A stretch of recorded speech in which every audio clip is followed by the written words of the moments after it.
Relative pronoun who, hmm, which এবং that, এই যে চারটি আমি এখানে বললাম, এদের মধ্যে পার্থক্য কি, তাদের ব্যবহারটা একটা সেন্টেন্সে কিভাবে করতে হয়, বা হু, হুম, হুইচ, দ্যাট এদের মধ্যে কোনগুলো তোমার ব্যক্তিদের সাথে ব্যবহৃত হয় বা কোনগুলো বস্তুর সাথে ব্যবহৃত হয়, প্রত্যেকটা জিনিস আমরা একটা সেন্টেন্সে কিভাবে ব্যবহার করি খুব ভালো করে আজকে এই যে দেখো এখানে চারটি সেন্টেন্সেস দেওয়া আছে, এই চারটি সেন্টেন্সেসের মাধ্যমে বোঝার চেষ্টা করব। হ্যাঁ, ওকে। সো প্রথমে আমাকে বেসিকটুকু জানতে হবে। বেসিকটা কি? দেখো এই যে আমি এখানে লিখলাম তোমার হু, রাইট?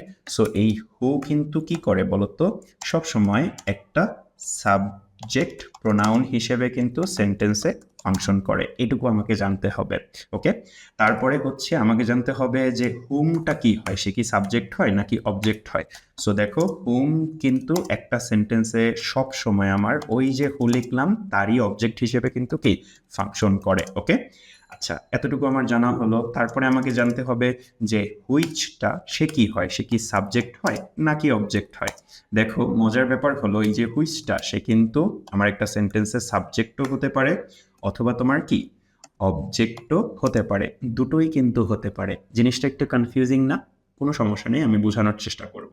তারপরে দেখো আমার লাস্টে যে দ্যাট আছে, এই দ্যাটও কিন্তু কি তোমার একটা সেন্টেন্সে সাবজেক্ট অথবা কি বলতো অবজেক্ট, দুটোই কিন্তু কি হতে পারে। এখন কথা হলো যে তাদের মধ্যে কোনগুলো ব্যক্তির সাথে ব্যবহৃত হয়। এই যে দেখো হুটা প্রথমে আমি যে লিখলাম হু, এই হু কিন্তু সবসময় ব্যক্তিদের বোঝায়। এই যে তুমি দেখতেছো আমি এখানে একজন ব্যক্তি, সো ব্যক্তিদের ক্ষেত্রে আমি হু ব্যবহার করি এবং সাবজেক্ট। হুমটাকেও সেম, যেহেতু হুয়েরই অবজেক্ট হলো হুম, সেক্ষেত্রে হুমকেও কিন্তু আমি কি ব্যক্তিদের সাথেই ব্যবহার করব এবং সে অবজেক্ট হবে। তারপরে দেখো হুইচ, এই হুইচকে আমি কার সাথে ব্যবহার করব? হুইচকে কিন্তু আমরা ব্যক্তির সাথে ব্যবহার করি না, তাকে আমরা বস্তু বা অ্যানিমালস ইত্যাদির সাথে কিন্তু ব্যবহার করি। যদিও একটা এক্সেপশন আছে, আমরা ছোট বাচ্চাদের ক্ষেত্রে মাঝে মাঝে হুইচও ব্যবহার করি। এরপরে দেখো তোমার দ্যাট লাস্টে দেয়া আছে, এই দ্যাট সে সাবজেক্টও হয় অবজেক্টও হয় এবং সে পৃথিবীতে যা কিছু আছে সব কিছুর পরিবর্তেই কিন্তু কি ব্যবহৃত হতে পারে। অর্থাৎ তোমার পরিবর্তে দ্যাট আমি ব্যবহার করতে পারি কলম, খাতা, নোটবুক, স্মার্ট বোর্ড, প্রত্যেকটা জিনিসের পরিবর্তেই কিন্তু কি আমি দ্যাট ব্যবহার করতে পারি। এতটুকু হলো আমার বেসিক, এটুকু আমাকে জানতেই হবে যদি আমি এই যে তোমার কোয়েশ্চেন্সগুলো এখানে দেওয়া আছে এগুলোকে যদি সঠিকভাবে উত্তর করতে চাই। ওকে, আচ্ছা, তাহলে আমার বেসিকটুকু মোটামুটি জানা হলো। এরপরে আমি কি করব, প্রত্যেকটা প্রশ্ন পড়ে দেখবো যে আসলে উত্তরটা কি হবে। দেখো তোমার এখানে হি ইজ দ্য ইঞ্জিনিয়ার হু অথবা হুম ডিজাইন দ্য নিউ ব্রিজ। ওকে, তাহলে আমি বলতেছি সেই হলো ওই ইঞ্জিনিয়ার যে নিউ যে ব্রিজটা সেটাকে কি করেছে, ডিজাইন করেছে, এমনটা আমি বললাম। এখন কথা হলো এখানে আমি হু ব্যবহার করব নাকি হুম ব্যবহার করব। এখন দেখো engineer, he is the engineer, সে একজন ব্যক্তি, দুটোই আমি ব্যবহার করতে পারি। এখন আমার দরকার কি এখানে সাবজেক্ট নাকি অবজেক্ট? আমি তো জানি যে হু এবং হুম তাদের মধ্যে পার্থক্যই হলো হু সাবজেক্ট আর হুমটা কি অবজেক্ট। আমার দরকার কি এখানে বলো তো? দেখো হি ইজ দ্য ইঞ্জিনিয়ার এটা একটা ফুল সেন্টেন্স, তাহলে আমি এটাকে কেটে দিলাম। এরপরে বাকি থাকে কি হু অথবা হুম ডিজাইনড দ্য নিউ ব্রিজ। তাহলে দেখো এই যে ডিজাইন দেয়া আছে এ কিন্তু একটা কি বলতো আমার ফাইনাইট ভার্ব। তাহলে এই যে ফাইনাইট ভার্ব ডিজাইন দেয়া আছে তার অবশ্যই আমার একটা কি দরকার, এখানে সাবজেক্ট দরকার।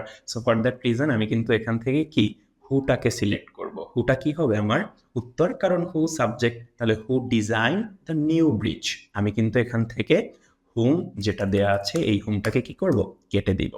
এরপরে দ্বিতীয় সেন্টেন্সটা দেখো তোমার, ডু ইউ নো, তুমি কি জানো, হু অথবা হুম শি কলড দিস মর্নিং, এই সকালে সে কাকে কল করেছে তুমি কি জানো, এমনটা আমি প্রশ্ন করলাম। এখন কথা হলো আমি হু ব্যবহার করব নাকি হুম ব্যবহার করব।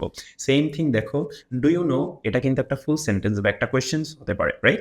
সো এর জন্য আমি কি করব, ডু ইউ নোটাকে বাদ দিলাম, বাকি থাকে কি শি কলড দিস মর্নিং। তাহলে দেখো শি কলড দিস মর্নিং, এখানে শিটা আমার সাবজেক্ট, তার ফাইনাইট ভার্ব কলড দেয়া আছে। সো এখানে কিন্তু আমার সাবজেক্টের কোনো কি নেই, প্রয়োজন নেই। ফর দ্যাট রিজন আমি কিন্তু এই যে সাবজেক্ট হুটা যে আছে এখানে এই হুটাকে কি করব, কেটে দিব। ওকে, এবং বাকি থাকে আমার হুম। এই হুমটাই কিন্তু কি হয়ে যাবে, এখানে অ্যান্সার হয়ে যাবে। তাহলে আমি যদি ফুল সেন্টেন্স আবার পড়ি যে do you know whom she called this morning, তাহলে তুমি কি জানো কাকে সে এই সকালে কল দিয়েছিল, এমনটা আমি বলতেছি। ওকে, এরপরে দেখো তোমার থার্ড যে সেন্টেন্সটা দেয়া আছে যে দ্য কার দ্যাট অথবা which is black is mine. তো এখানে আমি দ্যাট ব্যবহার করব নাকি হুইচ ব্যবহার করব? দেখো, আমি প্রথমে বেসিকে জেনেছি যে দ্যাট এবং হুইচ তারা দুজনেই কিন্তু সাবজেক্টও হতে পারে এবং অবজেক্টও হতে পারে। ওকে, এতটুকু আমি জানি। এবং আমি জানি যে দ্যাট এবং হুইচ তাদের মধ্যে কিন্তু একটা ছোট পার্থক্য আছে। হুইচ সবসময় বস্তু বা ব্যক্তির সাথে ব্যবহৃত হয়, আর দ্যাট কিন্তু পৃথিবীর সবকিছুর সাথে ব্যবহৃত হতে পারে। এখন এখানে দেখো, বললাম আমি মাই কার, তাহলে বা দা কার, এই কার বা গাড়ি সে কি একটা বস্তু। সো এর জন্য কিন্তু আমি দুটোকেই এখানে ব্যবহার করতে পারবো। তাহলে কোনটাকে এখন ব্যবহার করব? দেখো, তোমার দ্য কার দ্যাট অথবা হুইচ দুটো কারেক্ট হওয়ার পরেও এখানে কিন্তু কারেক্ট হবে তোমার দ্যাট। কেন দ্যাট কারেক্ট হবে? বিকজ এই যে দ্য কারের পরে কিন্তু একটা কমা নেই। যদি কমা থাকতো সেক্ষেত্রে কিন্তু আমি কি হুইচ ব্যবহার করতে পারতাম। যখন আমরা হুইচ ব্যবহার করি ওই যে অ্যাডজেক্টিভ ক্লজে, তখন কিন্তু তার আগে আমাকে কি করতে হয়, কমাটাকে ব্যবহার করতে হয়। সো দেখো, এর জন্য আমি কি করব, এখান থেকে হুইচটাকে কেটে দিব এবং দ্যাট কিন্তু হয়ে যাবে আমার অ্যান্সার। ওকে, তাহলে the car that is black is mine. কোন কারটা, যে কারটা ব্ল্যাক বা কালো ওটা কি আমার, এমনটা আমি বলতেছি। ওকে, আচ্ছা, তারপরে দেখো তোমার আমরা যদি ফোর্থ সেন্টেন্সে চলে যাই, মাই ফোন হুইচ অথবা that is below is fantastic. আমি 100% শিওর তোমরা যারা এতক্ষণ পর্যন্ত দেখেছো 100% কারেক্ট উত্তর করতে পারবে এখন। দেখো, মাই ফোন সে কিন্তু একটা বস্তু, এরপরে আমি হুইচ অথবা দ্যাট দুটোকেই ব্যবহার করতে পারবো।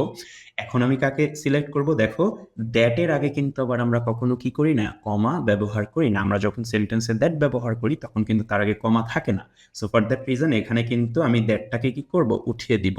সো এইভাবেই কিন্তু অ্যাডমিশনে কি করে তোমাদেরকে ট্র্যাপে ফেলে। এই যে ছোট ছোট তোমার দিকগুলো, এগুলো যদি তোমরা না জানো সেক্ষেত্রে কিন্তু তোমরা কি করে আসো, ভুল করে আসো। ওকে, আচ্ছা, সো আই হোপ তোমরা এই যে চারটা সেন্টেন্সের মাধ্যমে properly who, hmm, which, that এদের পার্থক্য, এদের ব্যবহার খুব ভালো করে বুঝতে পেরেছো। আমি ছোট করে যদি আরো একবার বলি, হু এবং হুম এদের মধ্যে পার্থক্য সাবজেক্ট এবং অবজেক্ট।